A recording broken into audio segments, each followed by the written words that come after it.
Sir Assam में 28 लोगों को नॉन सिटीजन डिक्लेयर करके डिटेंशन कैंप्स में भेजा गया है, इसको कैसे मुसलमानों को इसको कैसे देखें? देखिए, ये जो कल जो हरकत हुई इसकी पूरी जिम्मेदारी आसाम बॉर्डर पुलिस के ऊपर आती है, क्योंकि आसाम बॉर्डर पुलिस बहुत ही बायस्ड और रैंडमली किसी को भी पिक कर लेके उनको डिक्लेयर करती कि ये फॉरेनर्स हैं, और फिर फॉरेनर्स ट्राइब्यूनल में केस जाता। और फॉरेनर्स ट्राइब्यूनल का भी जो तरीक़ा जो है वो बड़ा एक्सक्लूजनरी है, आर्बिट्ररी है। और तीसरी बात यह है कि सेक्शन 9 ऑफ जो फॉरेनर्स का एक्ट है उसमें बर्डन ऑफ प्रूफ जिन पे आर्बिट्रर्स पे लगाया जाता है कि ये भारत के नागरिक नहीं, उन पे आ जाता है। तो इसीलिए ये जो पूरा प्रोसेस है इसके बारे में आप थोड़े दिन पहले रहीम अली का एक केस हुआ था सुप्रीम कोर्ट में, जिसमें सुप्रीम कोर्ट ने कहा था कि ये पूरा प्रोसेस ग्रॉस इनजस्टिस है, और इसीलिए ये आसाम की बॉर्डर पुलिस और फिर वहाँ का जो फॉरेनर्स ट्राइब्यूनल है इनका जो तरीक़ा है बड़ा आर्बिट्री है। और इसी की बुनियाद पे आप देख रहे हैं कि आसाम में एक फैमिली में अगर 6 लोग हैं तो एक आदमी को बोलते ये इंडियन सिटीजन नहीं है। कैसा हो सकता है बोलिए?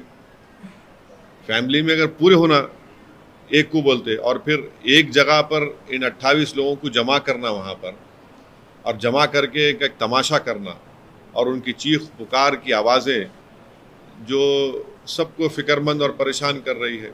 और आखिरी बात यह है कि government of India media report के मुताबिक सितंबर से सेंसस शुरू करेगा, और सेंसस के साथ नरेंद्र मोदी NPR NRC करेंगे।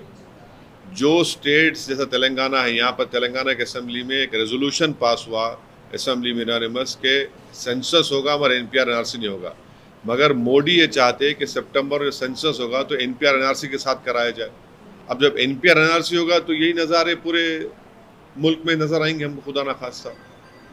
सर लीगल एस्पेक्ट्स को कंसिडर करते हुए इन लोगों को बताया गया है कि ये फॉरेनर्स नहीं, वो सही है। मैं आपको क्या बता रहा हूँ कि सेक्शन 9 जो है वो बर्डन ऑफ प्रूफ, किसी पे भी आप इल्ज़ाम लगा दो कि भारत के नहीं है, उनके ऊपर आता। दूसरा है कि आसाम की जो बॉर्डर पुलिस है रैंडमली किसी को भी उठा सकती है और उनको बोलते कि सिटीजन नहीं है।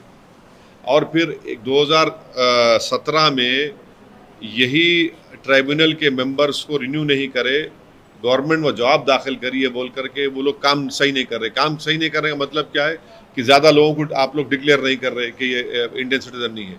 तो ये पूरा प्रोसेस आर्बिट्री है। और रिसेंटली मैं आपको एग्जांपल दे रहा हूँ, रहीम अली का केस है सुप्रीम कोर्ट में, जिसमें सुप्रीम कोर्ट ने कहा कि ग्रॉस इनजस्टिस है पूरा जो इनका तरीक़ेकार है, और वो बेचारा मर गया जब जजमेंट आया।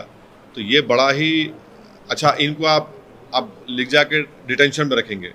डिटेंशन में जब रखेंगे 2 साल रखेंगे उनको वहाँ पर, आप डिपोर्ट भी नहीं कर सकते ना बांग्लादेश को। इनको चलिए डिपोर्ट करके दिखाइए बांग्लादेश को, बांग्लादेश नहीं डिपोर्ट, बांग्लादेश एक्सेप्ट ही नहीं करता इन लोगों को। अब डिटेंशन में रहेंगे, डिटेंशन में उनकी बेल होना या तो 6 महीने में होगा या फिर जो भी हो कोर्ट डिसाइड करेगा, मगर 2 साल वहीं रहेंगे वो लोग अपनी फैमिली से। ये लोग, इनके दूसरे फैमिली मेम्बर जो 28 है, इनके दूसरे फैमिली मेम्बर्स पूरे इंडियंस हैं। ये कैसा है बताइए आप? सर फरीदाबाद, हरियाणा के फरीदाबाद में एक इंसिडेंट हुआ जहाँ पर 19 साल के लड़के की मौत मार दिया गया कैटल स्मगलर के बाद में पता चला। आप ये क्यों नहीं बोल रहे कि मारने वाले ये बोल रहे हैं कि हमसे गलती हो गई, हमने अपने एक ब्राह्मण समाज के बच्चे गोली मार दी? या पूरा बोलो ना, क्यों आपको डर क्यों हो रहा आपको? इसीलिए किसी शायर ने बड़ा सही कहा था कि लगेगी आग तो आएंगे सब घर जद में, यहाँ पर हमारा मकान थोड़ी है। अब अफसोस की बात यह है कि उन जालिमों को एक मासूम बच्चे की जान लेने के बाद कह रहे हैं कि हमारे से गलती हो गई, हम एक ब्राह्मण को गोली मार दिए। अरे तुम एक इंसान को मार रहे भाई, उन्हें ब्राह्मण हो, हिंदू हो, मुसलमान हो, उन्हें इंसान है। ये लोगों को, ये जो सो कॉल्ड गाय रक्षक हैं, ये राक्षस हैं। इनको हरियाणा की सरकार ओपन छूट दे चुकी है, इनको रोक ही नहीं लगा रही। इनके पास वो बंदूक कैसी आई? अगर आर्म लाइसेंस दिया तो किसने दिया उनको आर्म लाइसेंस? वेपन कैसा है उनके पास ये? और कैसा वो किसी को रैंडमली कैसा रोक रहे हो लोग? रोड पे रोक रहे हो, बच्चा नहीं रोका, निकल गया, गोली चला दी ऊपर उसके ऊपर।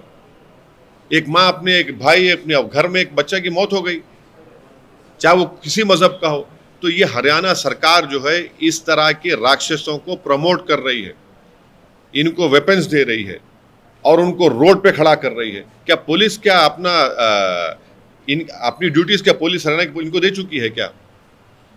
2 बच्चों का जो जिंदा जला दिया गया था राजस्थान के, उसके बावजूद भी वो लोग इन तमाम विजिलेंटीज को कानून अपने हाथ में लेने दे और जाने चली आ रही है लोगों की। सर जयनूर के इंसिडेंट पर क्या कहेंगे तेलंगाना के? मैं डीजीपी साहब, तेलंगाना डीजीपी से बात किया हूँ और कल जयनूर में एक लेडी के ऊपर कुछ हमला हुआ, मोलेस्टेशन हुआ।